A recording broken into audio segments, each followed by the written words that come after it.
Hi guys, here we are to start Unit 3.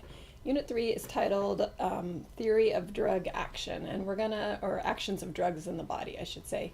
And this first section that we're gonna talk about is the theory of drug action and something called the receptor theory. So I've said this before, and I want to reiterate that when we administer medication, what is going to happen is a increase or a decrease in some sort of normal function that would already be happening. So it's basically going to enhance or block, I should say, a normal function at a tissue, at a target. And the reason for that is because drugs are designed to interface most of the time with receptors, which we're going to get into in a second.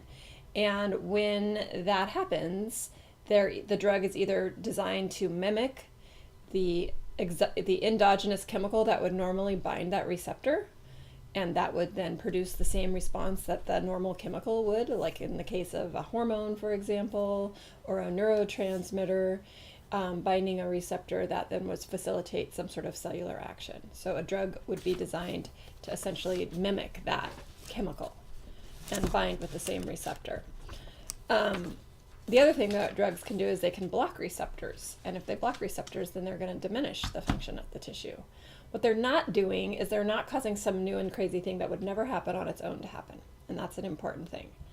So basically, the medications are helping the body to help itself in a sense. That's a kind of a loose interpretation, but for our purposes at this point, that sort of works.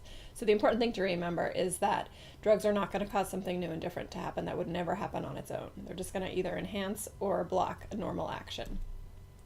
And how they do that is they, most of the time, bind a specific receptor. So when we think about how drugs affect the body, there's really two ways to think about this. One is looking at structurally specific drugs, and the other is structurally non-specific drugs. So when we say structurally specific, that implies some sort of an interface between a drug and a receptor. In some cases, the drug can cause that chemical that normally binds the receptor to be there in a higher concentration, which would also essentially do the same thing. The structurally non-specific deal here is not nearly as common, and that is when a drug basically works by some sort of physical or probably more oftentimes chemical action, and doesn't necessarily interface with receptors. A good example of this would be like if you were to take an antacid, and like a Alka-Seltzer, for example. You plop that in the water and you drink it. And what that does is it alkalinizes the contents of the stomach, not by blocking the receptors that produce the stomach acid. There are drugs that do that, but those are different drugs. Those are structurally specific. But in this case, where we're just changing the chemical makeup of the gastric juice, if you will, we're alkalinizing it, that would be structurally non-specific. Most of the drugs that we're going to talk about are structurally specific drugs. They're much more common.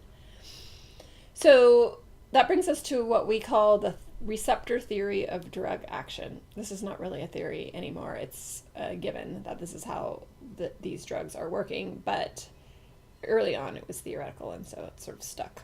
So again, a drug receptor is essentially a macromolecule. Most of the time it's going to be a protein that binds a drug and mediates its pharmacological action. So receptors can be enzymes, which are proteins. They can be nucleic acids. They can be membrane-bound proteins, so like a membrane receptor protein. When the drug finds the receptor, it forms what we call a drug receptor complex, and then that is going to be what leads to a biological response. If it's a membrane-bound receptor, in most cases it activates basically a second messenger system, which then has some sort of nuclear effect. If it's a fat-soluble drug, like a steroid hormone, for example, that hormone or the drug that acts like the steroid hormone can just get right into the nucleus, and it can affect the nucleus that way, the DNA that way. So the important thing to remember about a receptor theory of drug action is it requires a receptor. These are structurally specific drugs. All right, so here's a little super impressive, and I'm sure you're going to be really impressed by this animation, showing you all my technological prowess. So here we've got the drug. There's the receptor, a large macromolecule, which is going to interact with the drug to produce a biological effect. So here we have it. I know, pretty impressive.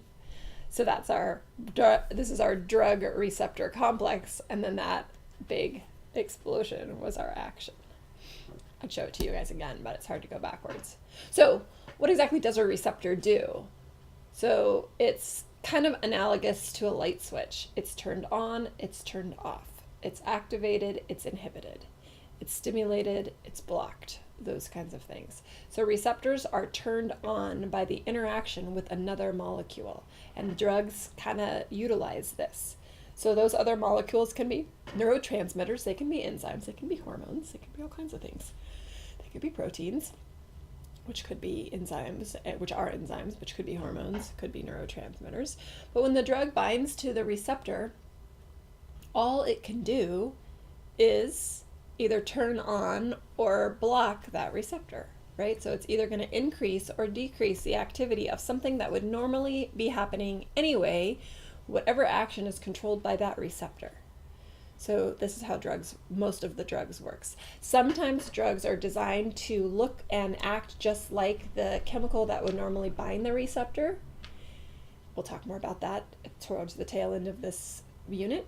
Sometimes drugs cause the release of those chemicals that would normally bind the receptor. In either case, it's going to be the same, and we're going to see an augmentation, if you will, or a stimulation of, or a potentiation, we could say, of whatever that drug receptor, whatever happens when that receptor is normally bound. And remember, receptors are kind of ways that cells can communicate with one another, or different things in the blood can communicate with the cells. So here's sort of an example of what I was just telling you. Of course, it's grossly oversimplified, but you get the idea here.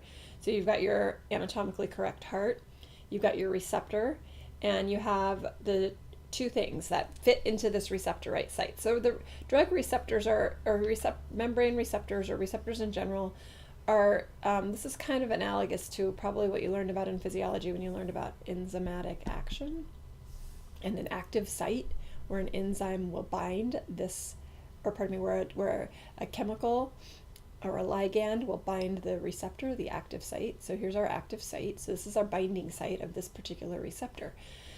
The thing that normally binds this particular receptor at the heart, one of the things, is an adrenergic neurotransmitter known as norepinephrine. Epinephrine also would hit that same receptor. So norepi, you can see that it fits right into this binding site. So anytime norepinephrine binds, this would be a beta 1 receptor, adrenergic receptor, if you remember. That's in Unit 4. If you don't remember, it's a good time to brush up on those concepts, terms. But this drug, in this case, this could be a drug like dobutamine, which also hits that same receptor. So the drug is designed to look and act like norepinephrine, so it can facilitate that same response. That would turn on that receptor. Whether you do it by the endogenous norepinephrine or you do it by a drug that mimics an endogenous norepinephrine, you get a stimulation. So drug receptor complexes cause all kinds of things to happen, right? And you probably learned a lot about this in physiology. So some receptors, when they're bound, like a good example of this would be the nicotinic receptor, it opens up an ion channel and causes ions to rush inside. Sometimes drug receptor complexes will activate or inactivate or deactivate enzymes. Sometimes they cause more proteins to be made, alter protein synthesis, like our steroid hormones are going to do this. Sometimes they cause the release of neurotransmitters and or hormones. These receptors are all over the place, right? They're located on the cell membranes, they're located within the cell components, they're located inside the genetic information in the nucleus where we have our DNA, right? We've got nuclear receptors for drugs and other chemicals. They're located on enzymes. sometimes we don't really know where the receptors are located, like especially when we get into the unit about the central nervous system, we don't really have any idea where all the receptors are and what they bind and all that. It's a kind of a big mystery still to this point. But the important thing to note here is that receptors are all over the place. And remember that in the very beginning of the unit, U1, I believe, we started talking about drug. What we appreciate in a drug is when it's very specific, meaning that it has a specific target. It's not binding every receptor everywhere, right? That would be a disaster. So that's kind of the important thing to remember, that there's this fit, right? This precision, and there's also this specificity that we like. All right, so I'm going to cut this here, and I'm going to come back in the next video, and I'm going to talk to you about a little bit more about this with agonists, antagonists, and partial agonists. So I'll see you in a minute.